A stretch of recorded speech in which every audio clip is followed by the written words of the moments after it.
Mr. Caradib, though it would seem you're a military man of considerably distinguished service, your standing as a landlord is most certainly not what one might call first-rate. That's so rude! I'm afraid, sir, that it is all too clear to me. There are two conclusions I have been able to draw by careful observation of your living arrangements. I beg your pardon? The first is that even as we speak, you are concealing the presence of a ferocious beast in your care. What on earth?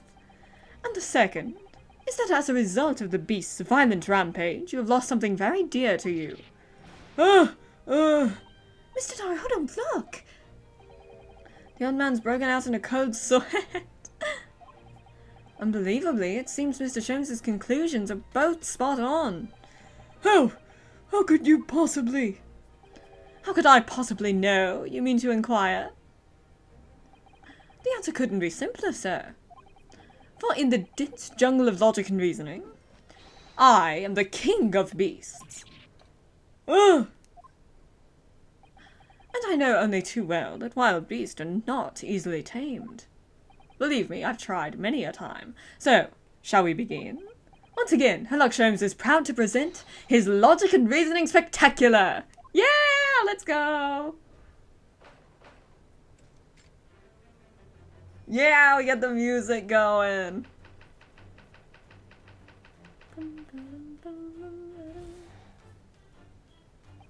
It certainly shouldn't take a great detective to see.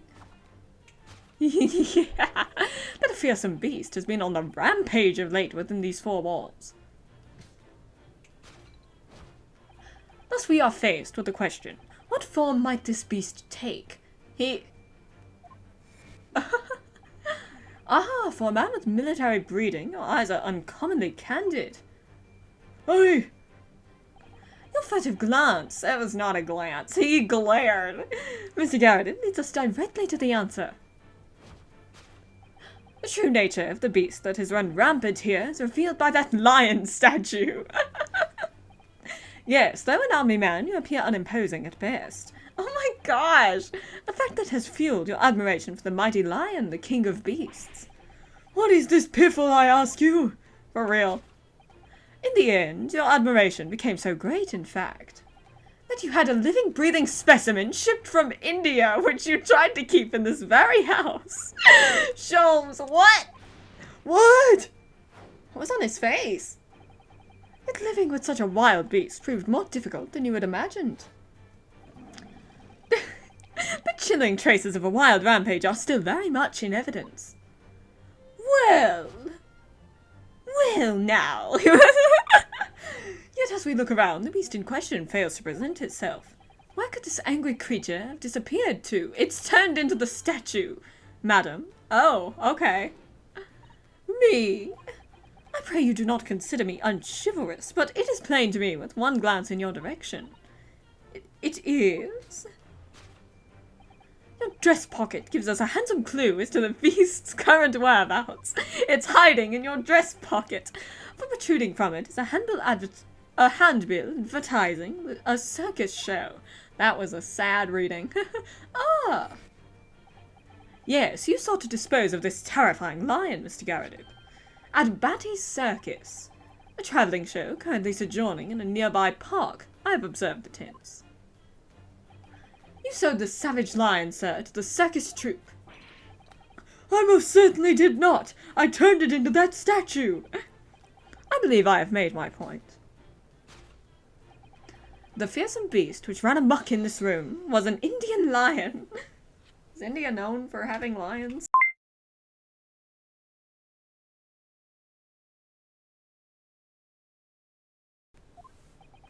And a simple visit to the circus now will reveal the lion prancing jubilantly through a ring of fire. Man, they trained it fast. Alrighty.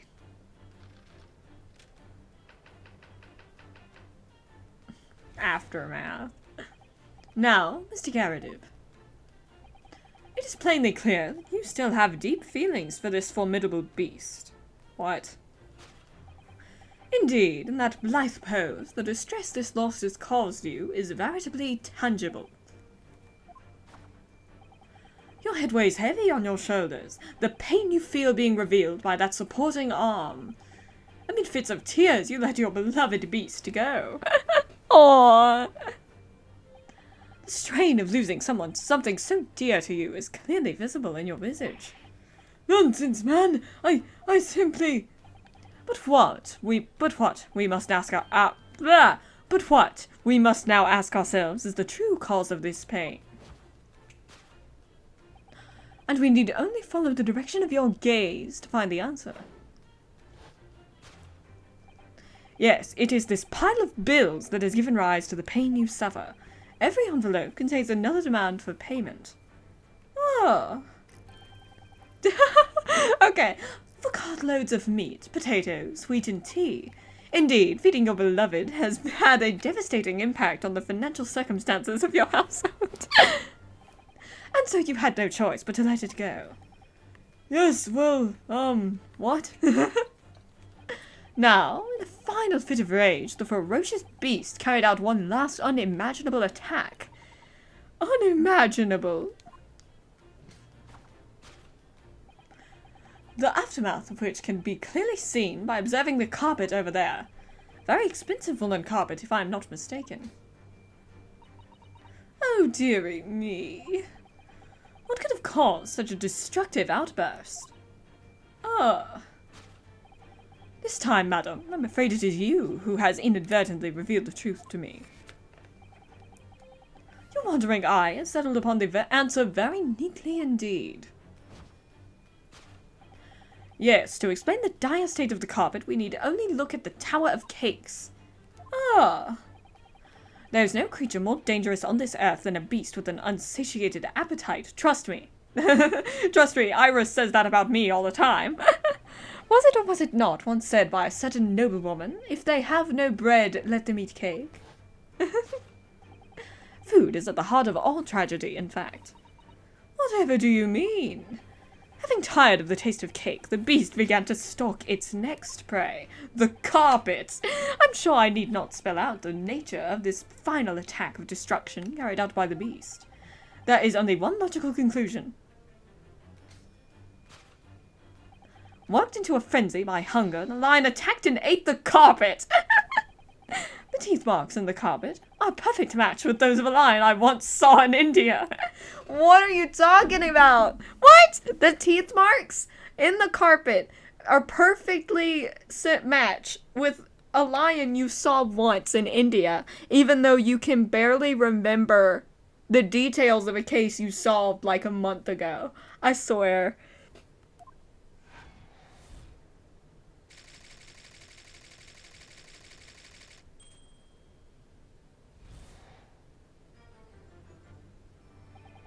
Thus concludes Sherlock Sholmes' great deduction of this beastly puzzle. Gerardum is pogging! Uh-oh. Oh! What is the matter with you, Joan? You're pouring scalding hot tea all over me! Oh, I'm sorry, Mr. Gerardum. I'm afraid I didn't notice, I swear. My deductions can be startlingly sharp. It stands to reason that your cup runneth over. Indeed, my revelations can make people spill tears at times, too. My God. Oh. Mr. Sholmes, sorry to butt in again, but could I make an observation? Why, certainly, Mr. Naruhodo. What is it, again? Well, your deductions just now. Do you really think a lion could have fit inside a room of this size? Indeed, it is the only explanation for the facts. Whoops. It's the only one. The terrifying truth all too often lies beyond the realms of common sense. But wouldn't it be an idea to consider what lies inside the realms of common sense as well? But if an uncaged lion had run amok in this very room, surely Mr. Gerardum and his maid would have been hurt, or worse. Especially considering Mr. Gerardum can't get around very well. Ah, that is where you are stuck. No doubt the former military man held his own against the beast using that large cannon! You think he shot a cannon? I swear. thought you said that they sewed the lion to the circus. All he had to do was threaten the lion. It knew what a cannon was. And what about the food? Meat and potatoes are one thing. But I don't believe I've ever heard of a lion that drinks tea. Ah, my dear Miss Usato, it occurs to me with some regularity that irrespective of race and breeding, whenever anyone lands on Great British soil, they are infused with a highly appropriate taste for afternoon tea. Lions included. Oh, what a glorious notion. My gosh. Well then, Mr. Naruto, it's your turn to shine again. I had a feeling that was coming. I'm so excited. A slight massage. That's all Mr. Sholmes needs. I mean, Mr. Sholmes' deductions need. You can do it. Excellent. I would also like a massage too, but that works too. I've been waiting for my trusty partner in deduction to step forward, Mr. Naruto. Well, where is he? I don't even know you that well yet. Don't call me your partner. That's weird. We don't even know yet whether or not this is going to help with Mr. Natsumi's case. Still, uncovering the truth is always worthwhile, whatever the motivation. At least, it's what I want to believe. In fact, I'm just making up excuses for being nosy. Let us start again from the top. Pollock Sholmes' logic and reasoning spectacular.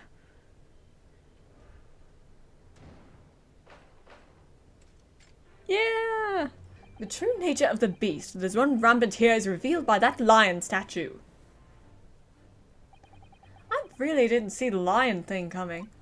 No, but if you observe Mr. Garrett's reaction, it rather seems as though some beast did indeed run amok here in this room. Yes, something with a very fierce nature. But it couldn't have been a lion transported from India. So what was it then? We must follow Mr. Garrett's gaze. That will lead us to the true answer. I think it's this, the mortar shells over here. I didn't save, so I'll lose points if I do.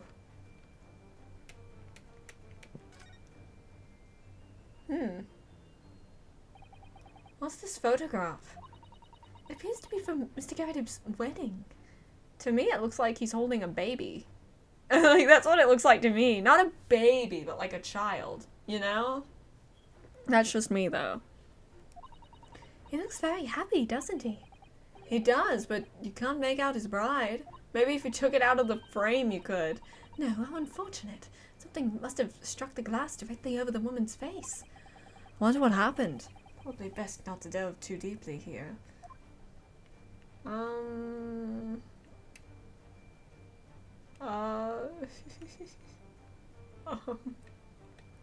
Also, you don't know if it's newlywed. He looks pretty young in that compared to here. Alright, well, I guess it was the bride. They don't give you much of an explanation at first for that. It's kind of hard to figure out. The true nature of the beast that has run rampant here is revealed by that newlywed bride. Precisely, Mr. Naruto. No other explanation could possibly fit. Definitely not a lion. Yes, this framed print pictures your wife, Mr. Garrett. And she looks familiar. I'd probably lament the fact that her face is obscured. We can still make out her mighty arms and note the considerable horsepower they must contain. Okay, Ryunosuke. Oh, ah, I'm scared of the dark. Oh, indeed. Surely any woman of such powerful constitution would be honored to be described as a beast. I would hurt someone if they called me a beast. Honored might be stretching a point. You don't say. Too late. The fact remains that the beast, which so clearly savaged this room, was your wife, Mr. Garrett. Arrgh! The chilling traces of wild rampant, and they still played the lion sound effect. Your dress pocket gives us a handsome clue as to the beast's current whereabouts. The poor, fragile, defenseless woman is beside herself. I wouldn't call her poor, fragile, and defenseless. That's rude. Well, I don't know about fragile. Oh, dear. Yeah, that putting it like that is mean too. Anyway, Mr. Sholmes is quite right. There's no sign of Miss Garrett anywhere. She could have died. Like, for real.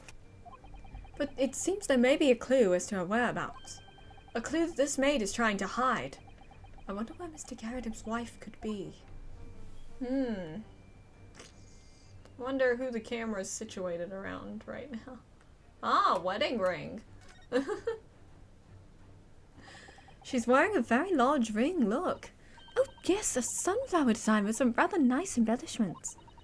And it's on the ring finger of the left hand, which means it's surely a wedding ring. Looks like it's on there for life too. I can't imagine it would slide off of a finger that size. Ryunosuke! That's something to think, Mr. Naruhodo, not to say. And even if you think that, you shouldn't be thinking that. Do you know, Mr. Garrett's wife in the photograph had a ring very much like this one. It was a large sunflower design as well. Why would she... Really? You have a great memory for these things. I literally walked like 4 steps and looked at it again. A large sunflower wedding ring. It's quite a coincidence that they have the same ring, isn't it? Yeah. Still calling her a beast. Your wedding ring gives us a handsome clue as to the beast's current whereabouts. Ah. Indeed it does. That flowery band gleaming on your finger gives you away. I knew that. For it is identical to the one shown on the hand of Mr. Garrett's bride in this photographic print. In other words, you are no ordinary household maid. No. You are Mr. Garrett's lucky bride. You are Miss Garrett herself. Oh my word! Sorry, Miss Garrett. Well, jolly fine detecting, sir. As you rightly surmised, this is the wife, yes, my Joan. Rather let herself go, you might say, but she was a ballycorker. He didn't even say. It would appear that you don't live in the most comfortable of circumstances. Yeah. You say it loud and proud, Sholmes. After all, you are a retired army man, yet you are in the business of renting out rooms. I would assume, therefore, you have insufficient means to employ a maid. Would that be correct? That's so rude, Sholmes. It's not right, I tell you. I was 2nd Lieutenant of the 3rd Regiment. Man has his pride, don't you know? By golly, it's a sorry thing when a chap can't even afford to have a single maid in his employ. I don't have a maid. I certainly can't afford it. You would think you'd be rolling in money. Yes, here in London one is rather judged. A household cannot be considered worthy of society if it employs no staff at all. Though in my considered opinion, such concerns about appearances are folly. Even though I could really use a maid for my house. But I don't care enough to try. Do you mean Mr. Garrett has his wife work as his maid? Well, more pretend. Precisely. Am I right, Mr. Garrett?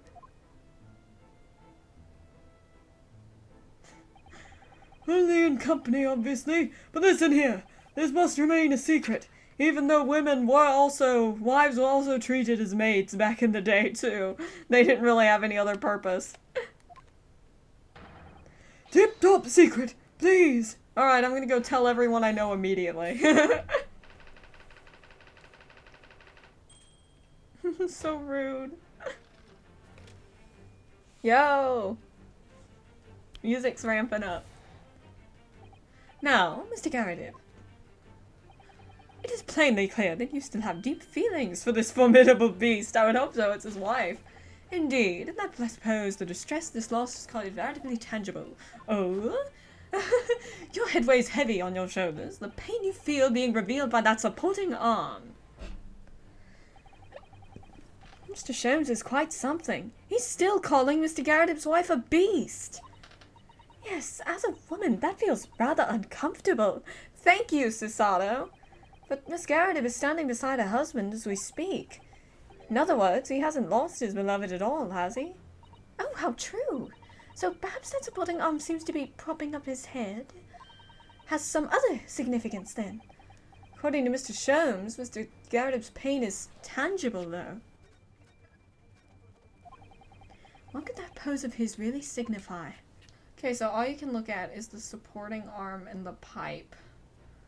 So I just am curious what happens if you present the pipe.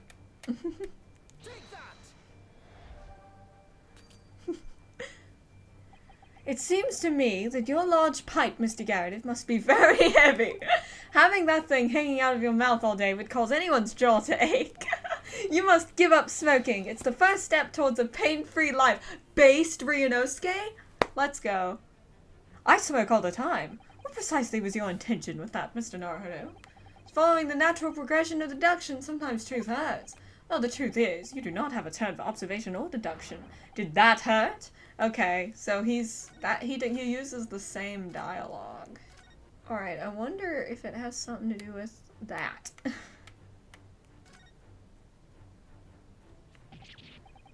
Okay, also, just in case anybody is sensitive to this, content warning. Spousal abuse. Yeah, I mean, honestly, the game handles it a little too silly. Like, they make light of it, so if you're okay, as long as it's not delved into too deeply, then you'll be alright, probably. But, if it's a sensitive topic for you, just beware. And I dislike this section, because they handle it very poorly. Oh my, look at that bright red mark. Gosh, that's quite something, and clearly made by somebody's hand. Yes, Mr. Garrett's been slapped on the face, it seems, hard. I've never seen such a clearly defined mark. Whoever could have done such a thing? Well, there's a very limited number of candidates, I'd say. Take that!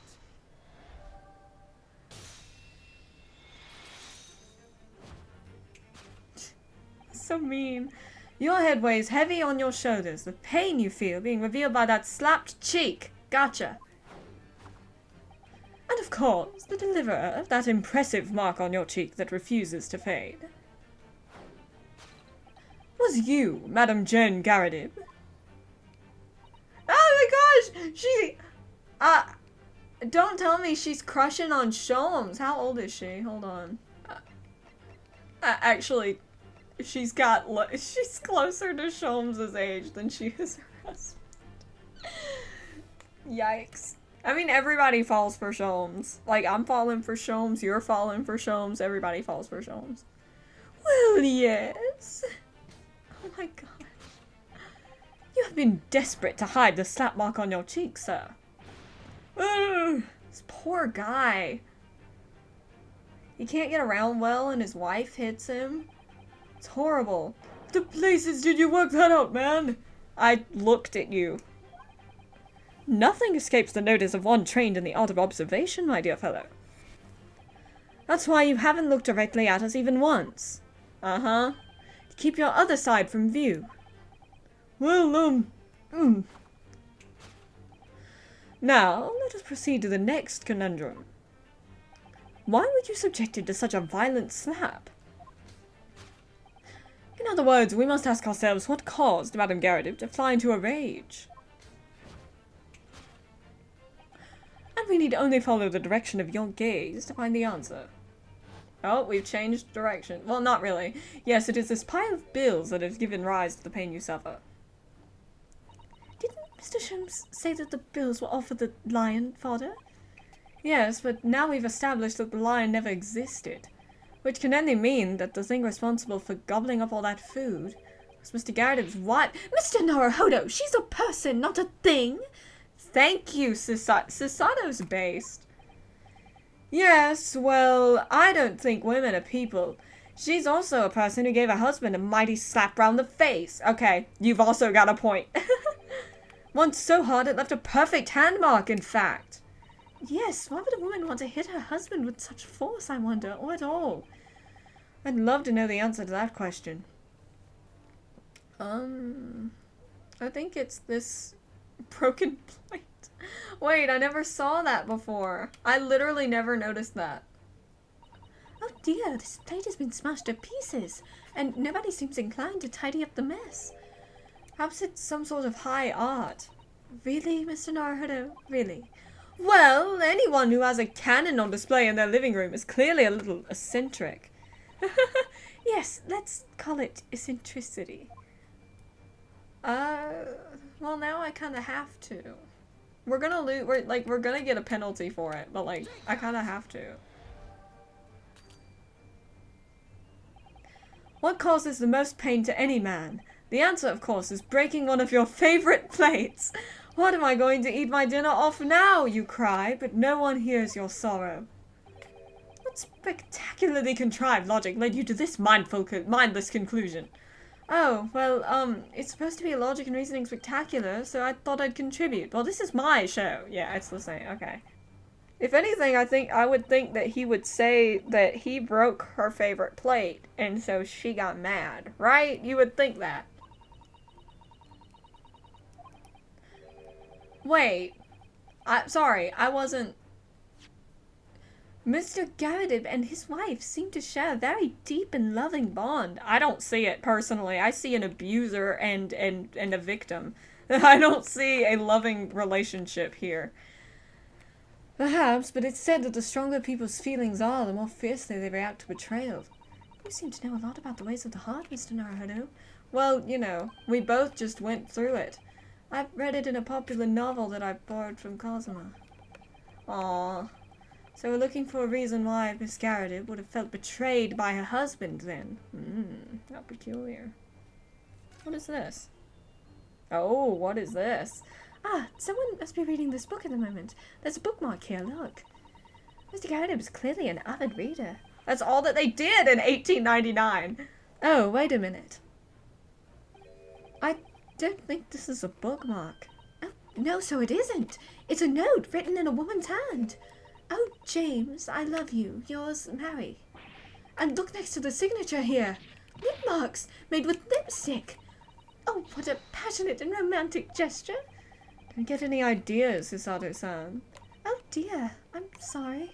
I don't even have anyone to do that for, but I'd really like to. So this bookmark is actually a love note then. Ah. But James, though, his name is John.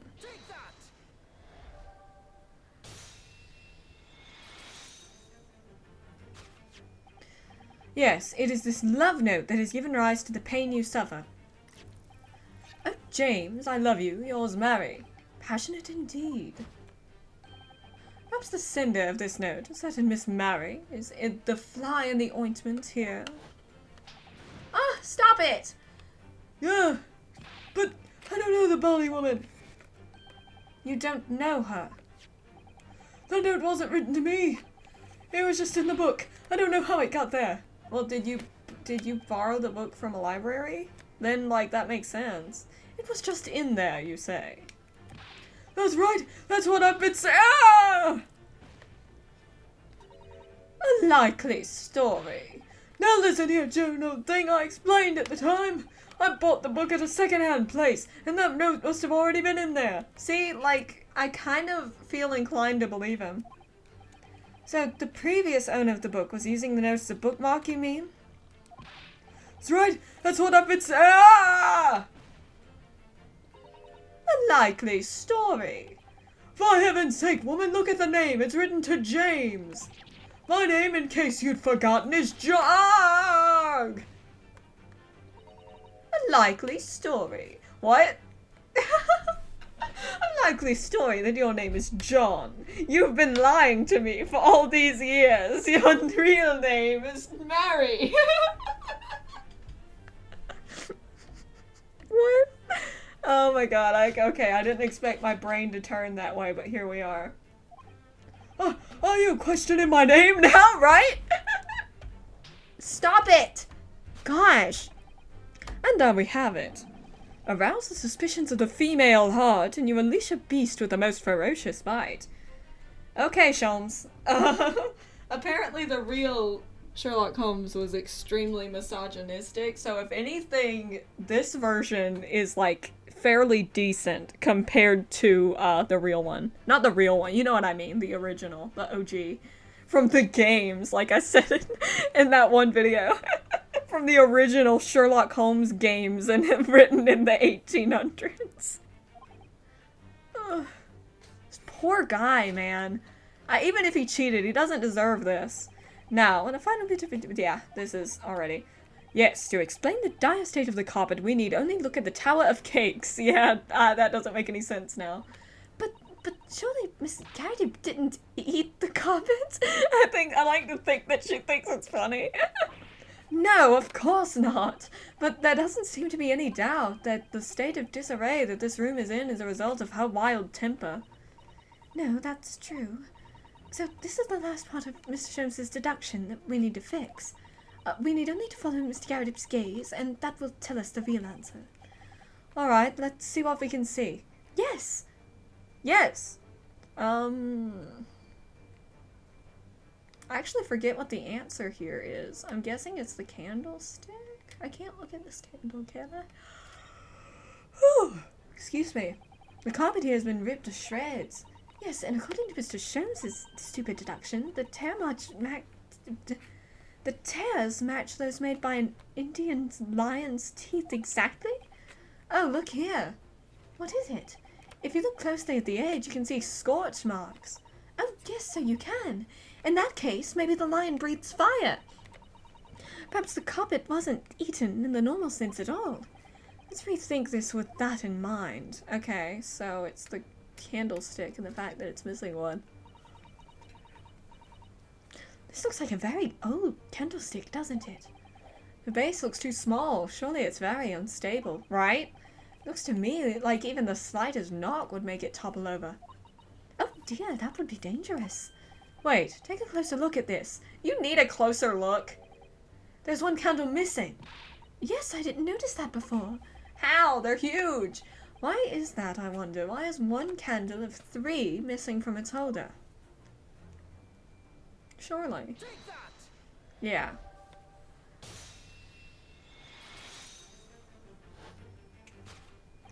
Yes, to explain the dire state of the carpet, we need only look at the candlestick. Most illuminating, my dear fellow. Haha, get it? Because they have fire and fire. And of course, the only possible way out of this logical labyrinth. Yes, the remnants of a ferocious attack in which the carpet was devoured are clearly visible. Indeed they are. I thought he was going to say are clearly visible on the carpet, but no, he just ended it. Indeed they are. The scorch marks at the edge clearly give the truth away. I knew it from the beginning. Scorch marks! It would appear this room was the scene of a little marital altercation. Little? The house burned down!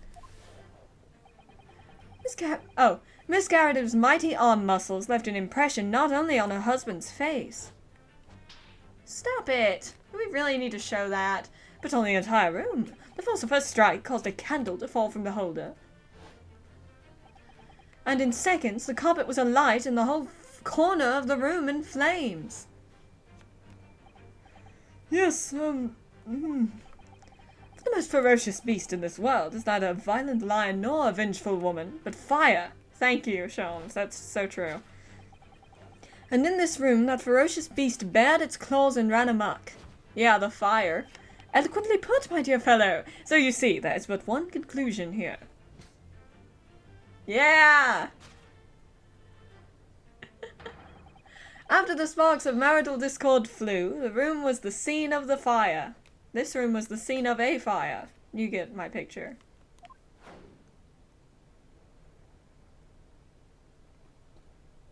Oh. You don't have to get up, it's okay. We can talk to you sitting down. Mr. Sholmes, sir, I salute you! Now, why did he do that just to fall over? Oh my gosh, she's strong. Yeah, okay, no. She does have mighty arms. I apologize. My arms can't do that. Alright, deduction complete, elementary.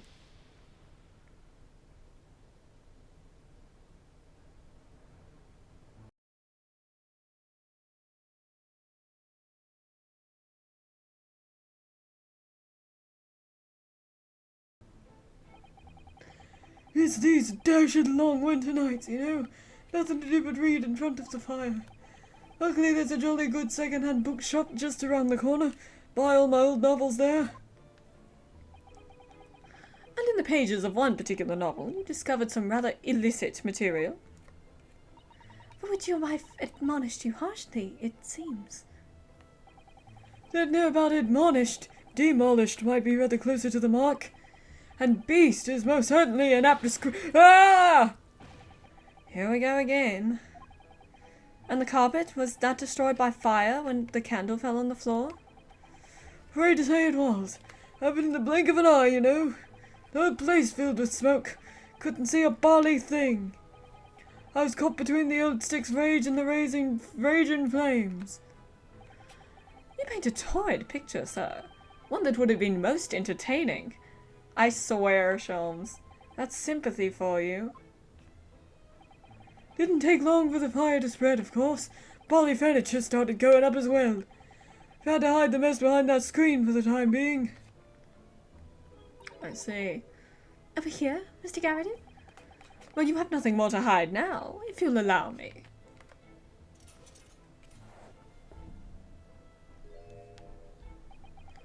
Had all my favourite old novels in that case. But as soon as the fire got hold of them, that was it. Whoosh! Up in smoke. Gosh. Then the wife started hurling things at me. Oh my gosh. What a terrible sight it must have been.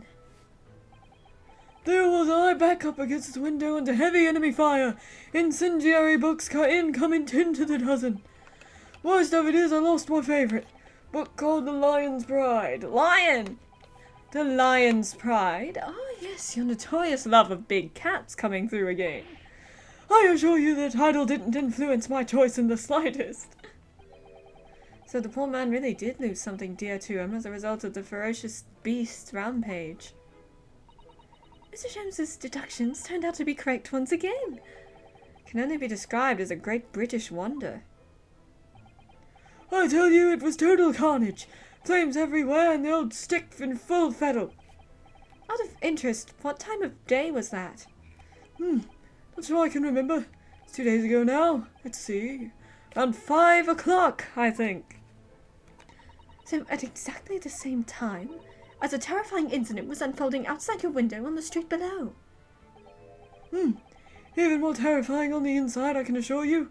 No, someone's in a coma. Like, The whole of Blighty could have been flattened outside my window at the moment, and I wouldn't have noticed a dashed thing. oh, really? Well, there was smoke everywhere. It's the first time we've actually seen him drink the tea, I think. Are you embarrassed for abusing your husband? You should be.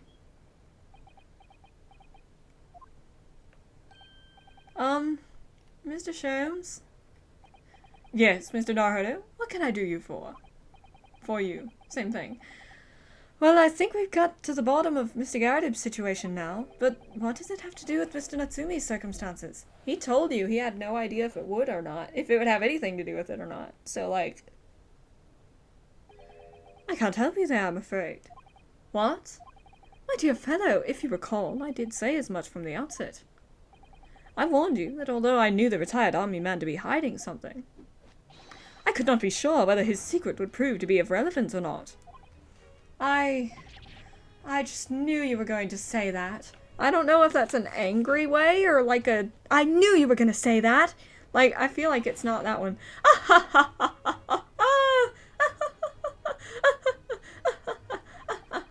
Now, Mr. Naruto, you mustn't lose heart. Bear in mind that all things fall into one of only two categories, those relevant to the case and those not. That makes no sense to me. Well, it's not helpful. That's like yeah, you're right. It's a true statement. Well, no matter. It is of far greater importance that you make up your mind now. Sorry?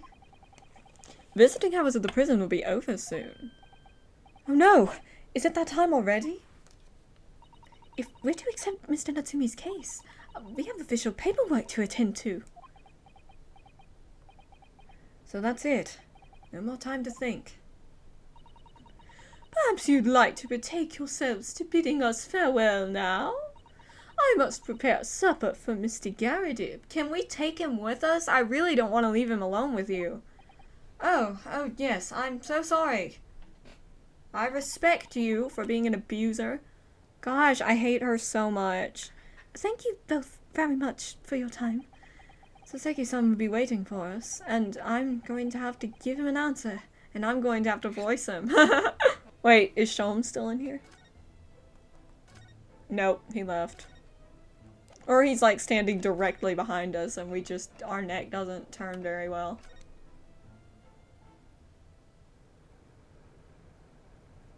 What? Oh, there's an event out here. That's right, I forgot. It's time, Mr. Naruhodo. We must hurry back to the prison. Yes, I know, that's what I was trying to do. Let's Oh. What's the matter? Oh my god, I forgot about this. Looks like something's going on there in front of the Garridib's house. I completely forgot about this.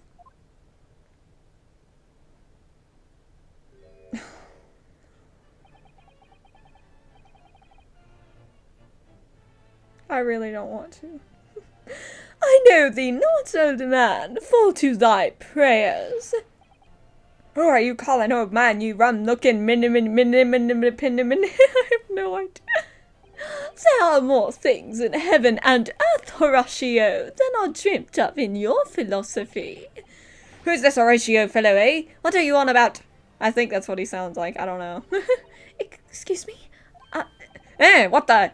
Who are you now? I'm sorry, but it just looked as though there might be some problem here, and I'm sticking my nose in where it doesn't belong. And my associate here, Mr. Ryunosuke Naruhodo, is a lawyer, you see. What does that matter? A lawyer? What? That's what I'm saying. If I can be of any assistance, I'd be happy to help. I'm from Japan, but I have studied English law. Fine. I'll be on me way for today. But you mark my words. What's his accent, then? This ain't over yet. What is his accent, though? Okay. Get thee to a nunnery! Do I look like a bloomin' nun, do you? So true. I dislike that character strongly. I do hope you're not injured? She's so confused. Oh, fair Eastern maiden, thou art so gentle, thank you. What was that all about? There are more things in heaven and earth, Horatio, than are dreamt of in your philosophy. I'm not Horatio either. Forgive the inquiry, sir, but are you a lodger here in the Garridib residence? Oh, fair Eastern maiden, thou art so right. Yes, I do dwell in this humble abode. Mr. Garridib mentioned that he had another lodger, didn't he? This must be the man. Do you happen to know the other lodger who lives on the first floor? Ah, yes, a gentleman named Natsumi. Oh, more worthy eponymist in my battle of words, and now could there be. Sorry, battle, did you say? Who is this stronger, Hamlet or Macbeth? Mr. Natsumi and I sparred long into the night. I see. I don't fully understand, but it seems Mr. Natsumi and this gentleman are acquaintances, at least. So, fair maiden, so, good gentleman, I can tarry here no longer. Fare thee well. Okay. I didn't really understand him, but I think he's returned to his room. Seems he's unaware of what's happened to Mr. Natsumi, so he can't really help us. But Soseki-san and that man is lodgers. The Garridib house is certainly full of eccentrics. Yeah, anyway, I'll go and find a carriage. Yes, I'm sure Mr. Natsumi is eagerly awaiting our return. Let's hope we can get to the prison before visiting hours are over. It's almost like we shouldn't have done all of that bullshit before going. Hi. Didn't even let me decide where we went. Oh my god, it's 6:30? Dang.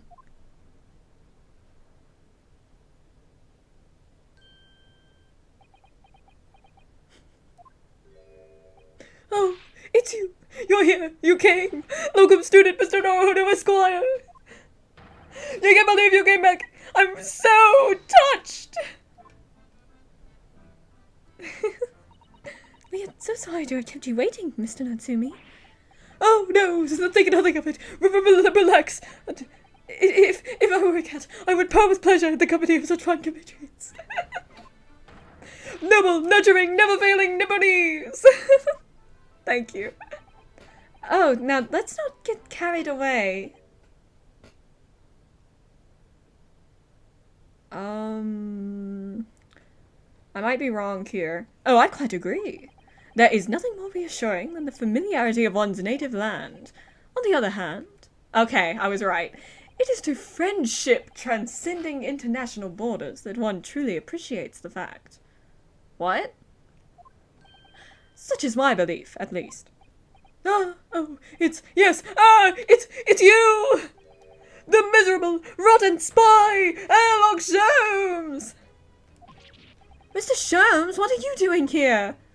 I was in the carriage, did you not notice? I have no intention of doing anything per se. Safe observing, of course. Whatever do you mean, Mr. Sholmes?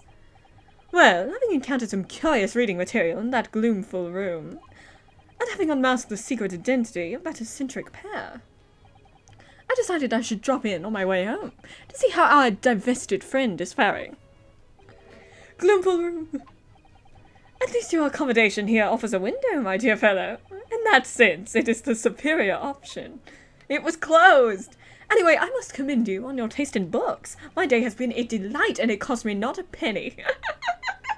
Charles! You! How dare you, Sherlock Sholmes!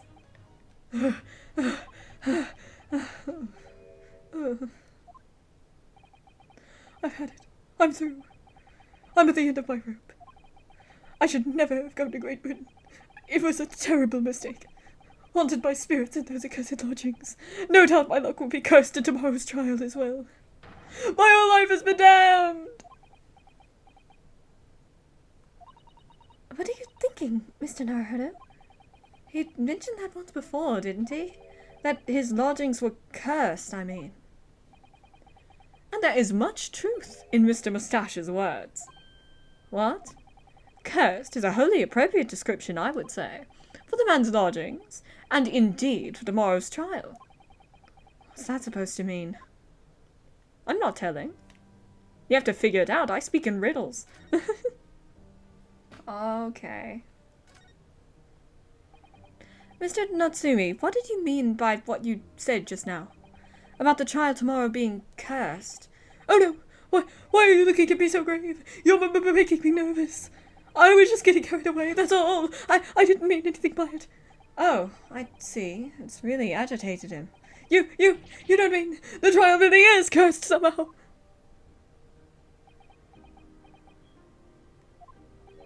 Are you referring to the prosecutor? The Reaper of the Bailey? The Reaper? Oh no, what do you mean? Please, tell me, summarize it succinctly in 16 salient words. No defendant is... don't tell him this! No defendant has ever survived a trial in which the Reaper stands for the prosecution. Ever. Don't tell him this. Oh my goodness! Can it really be true? That was 16 words exactly! Nice! Yesterday, Mr. Naruhodo successfully defended someone against the Reaper, but then, after the trial was over, the defendant passed away in unusual circumstances. Mr. McGill did. What? Ah, I'm impressed, Miss Usato. You have an eye for detail. Actually, the Lord Chief Justice told us. Mr. Sholmes, surely it can't be that having failed to have the accused convicted, Lord Danzique's killed the man himself. Oh, no, he couldn't have, surely. Does he, Susato, does he strike you as, like, a nice guy? Like, just saying, with, like, the way he acts.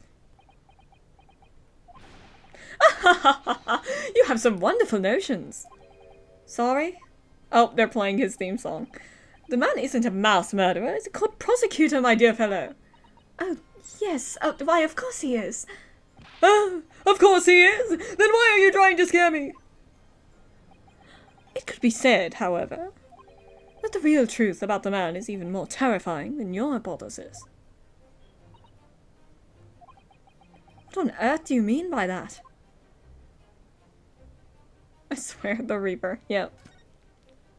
They're gonna zoom back, yep, Bentinck is quite an exceptional man. However, in London courts of law, exceptional does not equate to winning every case without exception. Ah, that's good. Soseki-san looks like he's going to cry tears of joy. But he'll murder you. As you are no doubt aware, in a British criminal trial, there is both a judge and a jury.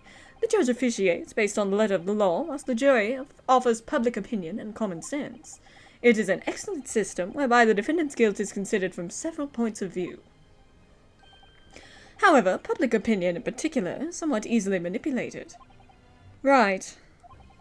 Criminals, and corrupt lawyers for that matter, can use it to their advantage. By any means at their disposal, contriving evidence, calling impostors as witnesses, and so on. By such underhand means, those who would want to are able to sway the jury. Which means that even in the light of irrefutable evidence, the prosecution can fail. But it means the wrong verdict can be passed. Yep. And sadly is, from time to time, my dear madam. It is simply the reality of the situation. And that's all right? He didn't say it was all right. However, those indicted by Lord Van Zieks cannot escape justice. Their fate is sealed. Oh my. Though the adjudication may see them leave the courtroom with their freedom, within months they all disappear. It is most striking. Disappear? But how? By all manner of misfortunes, sir. Perhaps they are trampled under a passing carriage. Perhaps they fall into the Thames and drown. Perhaps they are suddenly overcome by a raging fever. Perhaps attacked by highwaymen. Oh, no. All examples of the reality of events here in London, I'm afraid, Mr. Naruto. That's horrifying. Does he kill the defense lawyers too? Well, shit. I knew it. I'm dead. Dono, done for, doomed. Sorry. When you said accursed lodgings before, you were referring to your room at Mr. Garrett's house, I assume?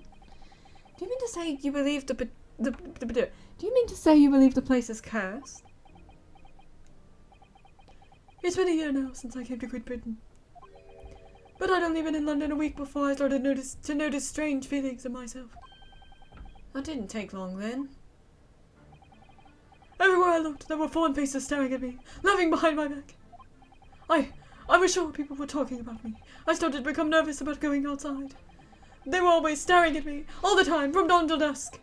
So I shut myself away in my room. But even that didn't help. The fear wouldn't go away. You must have been very lonely, having been away from your homeland for such a long time. I've had to move a number of times, most recently to that room on Briar Road a week ago now. Yes, why did you choose there? It seems a little inconvenient. The rent is cheap. I have so little money, it appealed to me straight away. It appalled me. Of course, I asked why it was so affordable.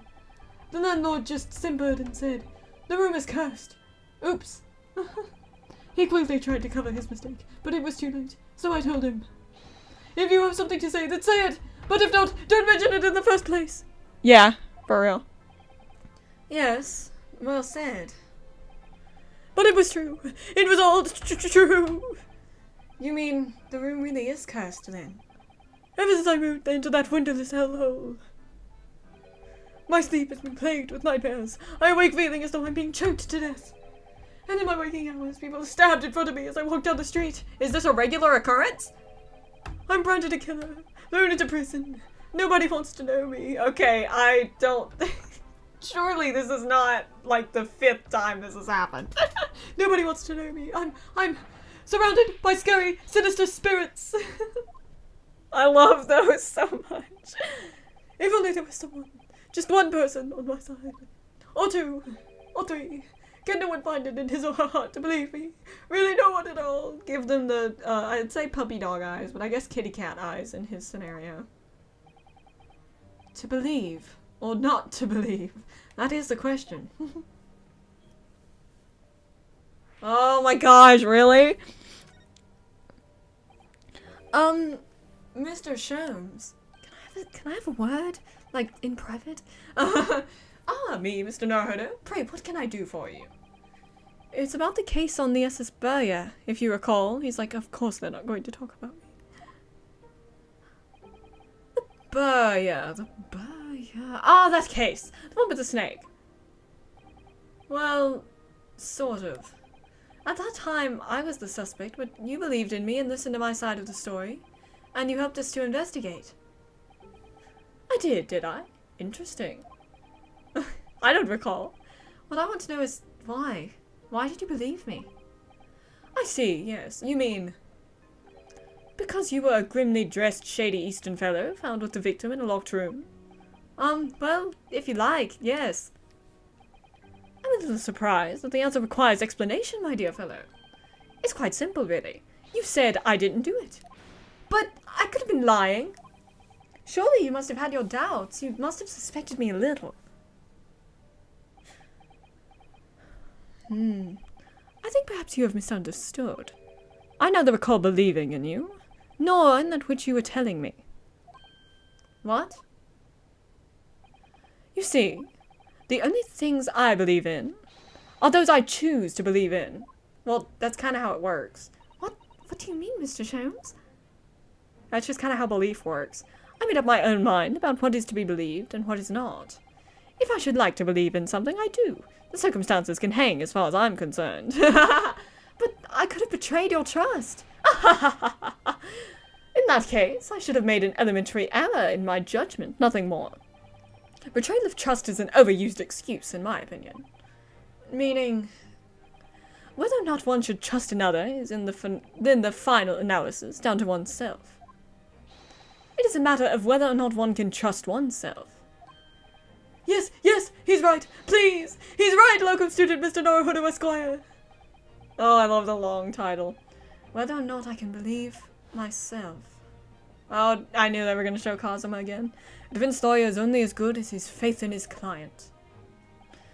And that comes down to how much faith he has in himself. Aww, I miss you, Kazuma. You were so right, Kazuma.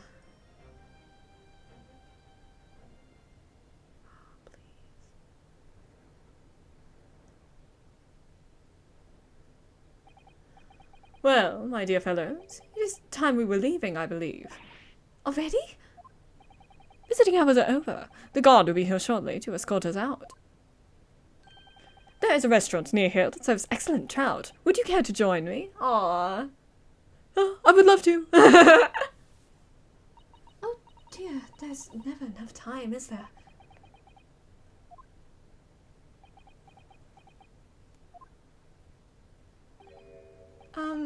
Mr. Natsumi, if you'd like, in the trial tomorrow, I'd be happy to represent you. Thank goodness. Welcome, student Mr. Naruto Esquire. As I said, I only experienced a British courtroom for the first time yesterday, and although the man I was representing was found not guilty, I lost sight of something crucial. Something crucial? What to believe in? The defendant, justice, or the truth? How to believe, even? But I think I finally worked it out. Decided I must believe in myself above all else, to trust my instincts. There you go. Yes, Mr. Naruto. And my instincts are telling me that you, Mr. Natsumi, are innocent of this crime. And it's imperative that we prove that in court. Welcome, student Mr. Naruto Esquire. I will fight for your innocence until the bitter end with every weapon available to me. So I hope you'll permit me to represent you tomorrow. Oh? As I said when we first met, I'd like to entrust my fate to someone who will listen to me in my native tongue. Of course, Mr. Natsumi. It would be fair to say, Mr. Naruto, that your mind was, in many ways, made up from the outset. Yeah, I think so. merely needed the events of today to fully realize it. Yes, I think you're right about that. It's been a roundabout journey, but I got there in the end. Does she overpour? Yep. Ah! Why? Why was that? What? Why was that? Okay, Mrs. Sato. Yes? Would you be willing to stand by my side tomorrow and help me in court? Hell no. Absolutely. As I said this morning, you may consider me your personal judicial assistant. After all, that's literally what I'm here for. The shocking events of yesterday's trial still weigh heavily on my mind, but it's time to stop looking backwards. Cosmo believed in me, and Mr. Sholmes believes in me now, too. So it's time. Time that I learned to believe in myself. Soseki-san has no one. He's all alone, so it's my job to help him, to fight his corner. Tomorrow, in the courtroom, with all the strength I can muster. Thank you so much for watching. I hope you enjoyed it. I had a lot of fun on this one. I can't wait to record the next one. If you liked it, give me a like and subscribe. It would help a lot. And yeah, I appreciate everyone who stuck around, and I'll hopefully see you next time.